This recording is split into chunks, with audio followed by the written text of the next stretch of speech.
could not speak to you as spiritual people, but rather as people of the flesh, as infants in Christ. I fed you with milk, not solid food, for you were not ready for solid food. Even now you are still not ready, for you are still of the flesh.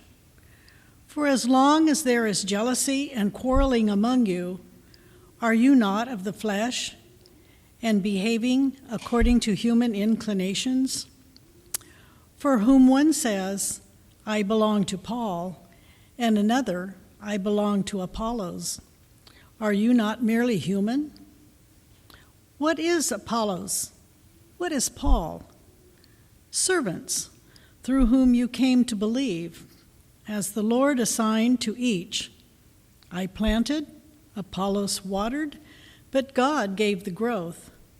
So neither the one who plants nor the one who waters is anything but only God who gives the growth.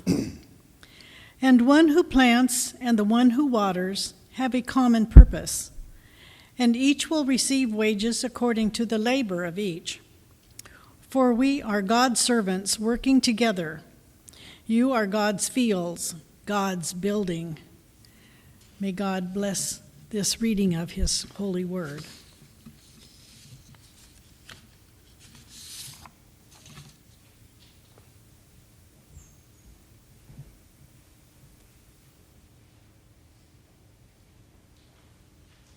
Today is the first day of Week of Compassion. Well, that's nice, preacher. So what's the deal? Do we have to be nice this week? Does that mean we get to be horrible for the other 51 weeks of the year? No. Week of Compassion is not just dates on a calendar. Week of Compassion is the name of our denomination's disaster relief organization, or I guess I should call it a ministry more so than an organization. Let me tell you the origin story of Week of Compassion. It started back in the early 1940s because World War II had created multiple humanitarian crises all over the world. And the International Convention, or General Assembly of the Christian Church, made a recommendation regarding these multiple aid and relief projects around the world. And it wasn't just the Christian Church Disciples of Christ that were involved with this either. There were several church ministries. They wanted to make sure that there was room for other churches to be able to help in this effort. So the recommendation was that we designate a day of compassion where disciple congregations worldwide would hold a special offering to raise funds to support all these reliefs. And not long after that, in 1943, the International Convention approved a wartime service fund. They figured that a day of compassion just wasn't enough, and so they designated a week of compassion, which raised $250,000.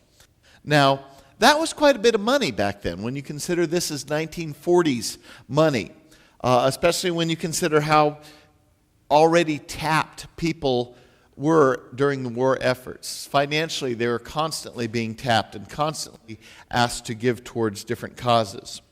So after the war, Week of Compassion decided humanitarian aid was all fine and good, but they wanted to include disaster response and refugee resettlement too. Now, up to that point, Week of Compassion was run by volunteers, but then the Christian Church hired a full-time executive director, and over the years they started adding staff as the organization grew. And it went from raising a couple of $1,000 to tens of thousands of dollars to hundreds of thousands of dollars to eventually millions of dollars. Week of Compassion also began working with other denominations, which was a radical thing 70 years ago. So I was fairly new to the faith when I came into the Christian Church Disciples of Christ. In fact, I didn't know about the Christian Church Disciples of Christ until I went to college at a Christian church college. I was aware of Week of Compassion, but for me it seemed like it was just another one of those do-gooders helping poor people in third world countries types of ministry, right? Because what was going on the television back in the mid to late 80s? Sally Struthers was coming on every half hour, talking about the starving children in Africa. And so, at that point in time, I just kind of lumped Week of Compassion in with all of those ministries and all of those organizations. The only thing that I knew about Week of Compassion was that the church that I went to, Allison Park Christian Church, took an offering every year around Valentine's Day. But then in 1994, I got a really up-close and personal education about what Week of Compassion was all about. I was serving a church in Pearisburg, Virginia, which is in the Appalachian Mountains. It was in Giles County, Virginia, in the New River Valley. The Appalachians, especially in the New River Valley, were prone to afternoon thunder showers. In fact, you never hung your laundry out to dry between 3 and 7 in the evening because the rain would come along. Amen to anybody who's ever lived back in that part of the world? You understand what I'm saying? So what happened is one summer, in fact it was the summer of 1994, one of those thunderstorms hit Pearisburg, Virginia and dumped 5 inches of rain in just a matter of a couple of hours. Now, Pearisburg was at the foot of a mountain called Angel's Rest. The mountain was only 3,700 feet high, but that was a respectable sized mountain back there, okay? But the problem, what happened during that big rainstorm, is that the water that came off the mountain carved this channel. And from a distance, it looked like there's this giant waterfall coming off the mountain. And the other problem is this channel cut right into a house that was owned by one of the people of our church. One of our women in the church, the waterfall came down. Not all basements in Virginia are below the ground. If you're living on a hill, sometimes part of your basement is exposed. Well, this waterfall came down and knocked out a wall in her basement. And this was an older woman who lived there by herself, so she was traumatized by this.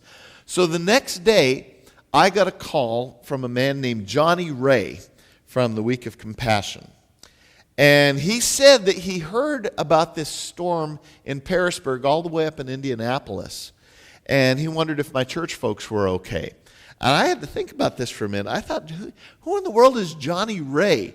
And Week of Compassion, isn't that the people who deal with, starving people in Africa and things like that? But come to find out, Johnny Ray was the executive director of Week of Compassion, and he heard about this storm all the way up in Indianapolis, and he also noticed that there was a disciple congregation in Pearisburg, so that's why he called. He called up to see if there's anything that he could do. And I said, well, there's a woman in our church who lost a wall out of her basement and damaged her house extensively. And he said, I'll see what I can do. And I thought, okay, see what you can do. The next day, FedEx sent to the church a check for $1,700 for that woman to use for whatever she needed. It's called a solidarity grant. And she could use it for food, she could use it for other lodging, if she had to stay in a hotel, whatever she needed it for, that money was hers. And this was pre-cell phone, painfully slow internet days too, right? So the fact that Johnny Ray was able to make something happen that fast was absolutely amazing.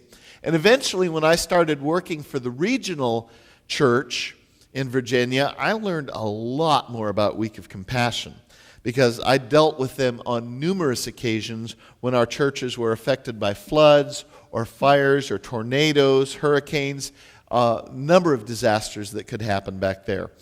And then after Johnny retired, then Amy Gopp became the executive director of Week of Compassion. And I believe either in 2008 or 2009, she came here on Week of Compassion to preach. Remember that? And now my friend V. Nguyen is the executive director, and he and Caroline Hamilton Arnold have been working very closely with our community through the campfire disaster. They even helped our church when we had our little flood problem back in April of last year. They gave us a solidarity grant for that as well. So in the church, we often talk about how important the concept of the priesthood of all believers is. Because we have three things that we hold sacred, what we call sacraments in this church, and that is baptism, the Eucharist, and the idea of the priesthood of all believers. In other words, the ministry of all believers. We very much believe that everybody who follows Christ, everybody who claims to follow Christ, has responsibilities in ministry. Each one of us has a niche in the big picture of how ministry is done. Each of us serves according to the gifts that God has given us. So God invites us to serve by freely sharing our gifts with others.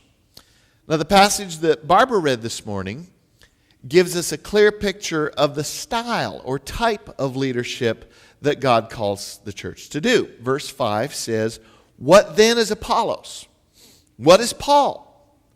Servants, through whom you came to believe, as the Lord assigned to each."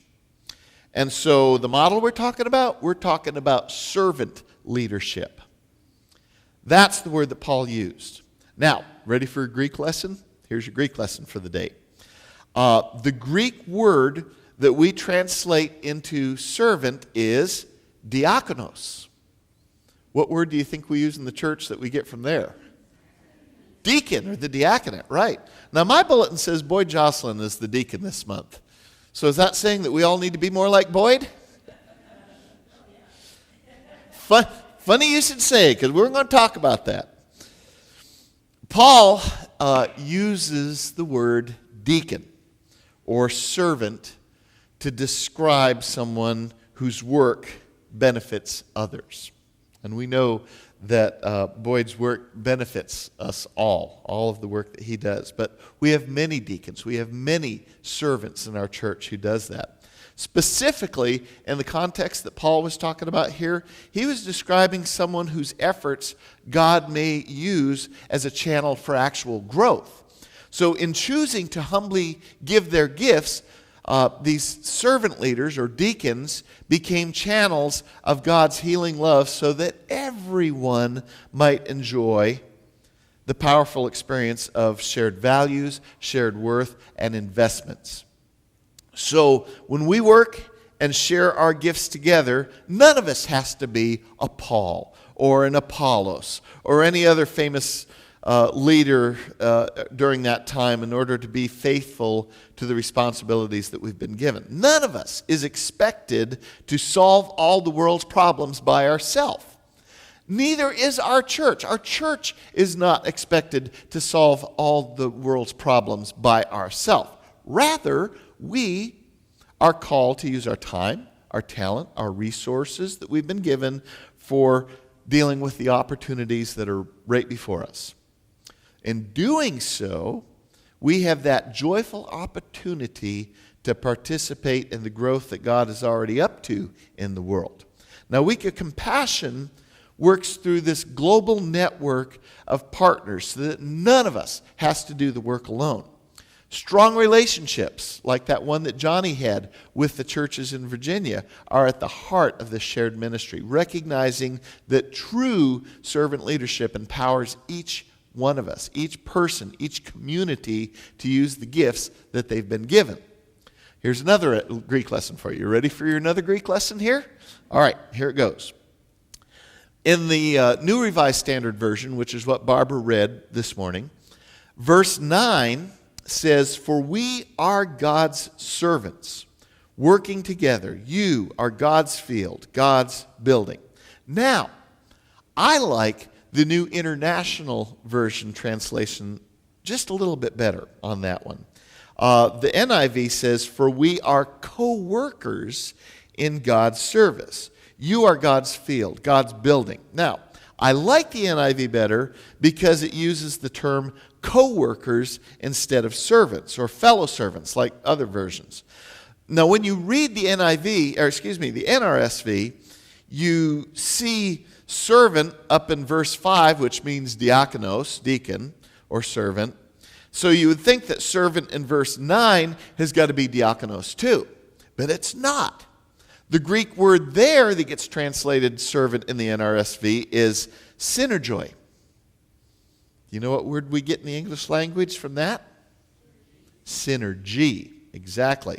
Synergy is the interaction between two contributions, which, when combined, produce a greater effect than the simple sum of the two contributors.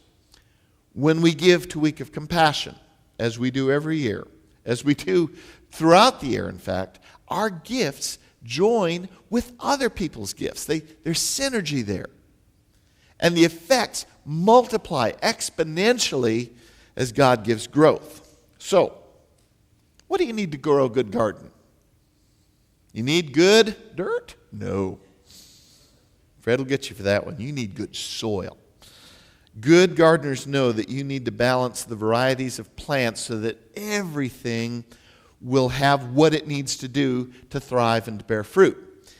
In the balance of the soil, if it's off at all of the plants in the garden are going to be affected. Keeping that balance doesn't mean treating all the plants the same, though. It means giving each plant what it needs. So as co-workers in God's garden, when we share in the work of Week of Compassion, we make an investment in the future and we receive abundant blessings in return. But you know what? We don't do it just for the abundant blessings. Yeah, we get them, but that's a byproduct. That's not what we're after. That is not the currency that we're after. Yeah, if we invest in the stock market or a retirement account, we expect to receive benefits. That's the capital, but God's economy is different. Yes, we will receive abundant blessings, but maybe not in the way or even in the time frame that we would expect. There's a Brazilian theologian named Rubem Alves, and once upon a time he wrote, "We must live for the love of what we may never see." It's like the old farmer who planted an apple seed. Farmer may not live to see the day where that tree bears fruit or provides shade, but the farmer plants it anyway. The farmer does it for the love of what the farmer may never see. So in this letter, Paul is telling the Christians in Corinth, where he wrote this letter, to give and to grow without undue attention or attachment of ownership to that end result. Doesn't matter who takes credit for the work. Doesn't matter if Paul gets the credit for it. Doesn't matter whether Apollos gets the credit or St. Peter or Chad the sandal maker. It doesn't matter. What does matter is that the followers of Jesus in Corinth bear the fruit that God has called them to grow. We have been called to bear the good news of Jesus Christ in the world. And Week of Compassion helps us to do that. One of the things that Week of Compassion has done to help our community is to launch Resilience Resources, which is a ministry, a combined ministry of our church, Trinity United Methodist Church, the Unitarians, St. John's Episcopal, Faith Lutheran, Congregation Beth Israel, First Baptist, and Eileen Brownell's community, the Center for Spiritual Living. The group has been providing counseling groups for campfire survivors since, last summer, Mary?